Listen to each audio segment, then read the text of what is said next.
अस्सलाम वालेकुम वीवर्स, क्या हाल है? ठीक है, सही है, ठीक है। तो वीवर्स आप देख सकते हैं कि आज मैं बनाने जा रहा हूँ बैंगन पुलाव अंडा। तो आप देख सकते हैं वीवर्स, और जल्दी-जल्दी मेरे साथ रहें और जल्दी-जल्दी देखते रहें क्योंकि आज जो बन रही है डिश ये बहुत ही मज़ेदार और बहुत ही खूबसूरत बन रही है वीवर्स। आप सोच रहे होंगे कि क्या बना रहे हैं? ये देख रहे हैं 4 अंडे हैं और 4 अंडे जो है वो मैंने बॉयल कर लिए हैं। पानी के अंदर डाल दिया और पानी जो है वो ठंडा इसलिए लिया था क्योंकि गर्म पानी में अक्सर जो है वो फट जाते थे। चावल लिए और टमाटर लिए, प्याज लिए और ये बैंगन एक बड़ा सा ले लिया। देख सकते हैं आप, सारी चीज़ें मेरे पास मौजूद हैं और प्याज श्याज सारी चीज़ें जो है वो मैंने काट ली हैं, ये देख सकते हैं।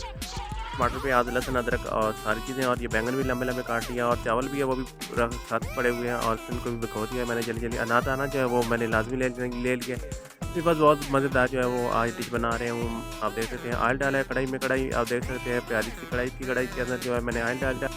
वो अच्छी तरह गर्म हो जाएगा। अच्छा गर्म होगा तो आपको देख सकते हैं अंडे भी साथ-साथ बॉयल हो रहे हैं और सही पक रहे हैं। तो आप देखते रहें और इसके अंदर जो मैंने